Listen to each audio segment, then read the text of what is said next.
America is not about and must never be about a domestic military force called ICE, which, as we speak at this moment, is occupying a military occupation of one of our great American cities, Minneapolis, and is terrorizing the occupants in that city. America is not and must never be about federal agents shooting American citizens down in cold blood, breaking down doors to arrest people, or sending 5-year-olds to detention centers, all in clear violation of our Constitution. That is what takes place in dictatorships, in authoritarian societies, where there is not a rule of law. It does not and it must not be allowed to take place in the United States or any democracy on earth. So let me be very clear. ICE must get out of Minnesota now. ICE must get out of Maine now. ICE must stop terrorizing the American people. Not another penny should be given to ICE or Customs and Border Patrol unless there are fundamental reforms in how those agencies function and until there is new leadership at the Department of Homeland Security and among those who run our immigration policy. To be clear, Kristi Noem and Stephen Miller must go. But Trump's movement toward authoritarianism is not just about the use of his domestic army against the American people. It is about his attack against Venezuela in direct violation of the Constitution and international law, where he not only lacked congressional authorization, but where no one in Congress had any knowledge about what was taking place.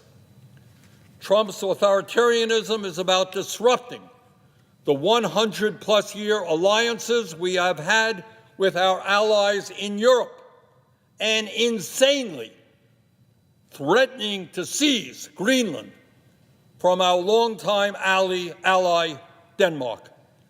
Does anyone in their right mind believe that the United States of America should threaten violence against our longtime allies? Trump's authoritarianism is about attacking Europe every day, one attack or another, because it is a continent of democratic countries, all very different, but they are democratic countries which actually elect their leaders. And apparently, increasingly, Europe and these countries will not simply do Trump's bidding, will now come to him with all kinds of gifts, while at the same time, as he attacks Europe every day, demeans Europe, insults Europe, he is busy cozying up to his autocratic friends in Saudi Arabia, who have helped line his pockets with billions of dollars from cryptocurrency and real estate deals. Not a problem that the head of Saudi Arabia is a murderer who our intelligence agency believed was responsible for the death of Washington Post correspondent Jamal Khashoggi. He is our ally. He's got a lot of money, trillionaire family, wealthiest family on earth, could do Trump family a lot of good. Not a problem that one of our allies is Benjamin Netanyahu, who has engaged in atrocities against the people of Gaza and is now under indictment by the International Criminal Court as a war criminal. Good ally. Those are the kind of guys we want, war criminals, trillionaires who put dissenters in jail. Saudi Arabia, a dictatorship. Trump's authoritarianism is about his repeated threats to make Canada, I live 50 miles away from the Canadian border, Canada one of our closest and most dependable allies, the 51st state. I mean, just think for a minute.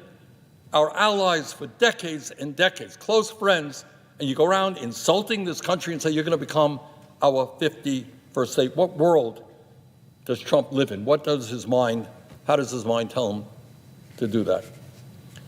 Let's be clear.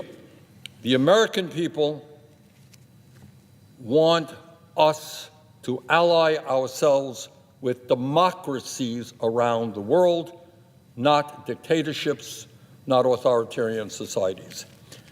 They do not want to be allied with or put American lives on the line for dictatorships like those that exist in Saudi Arabia, Qatar, the United Arab Emirates, or least of all, Putin's Russia.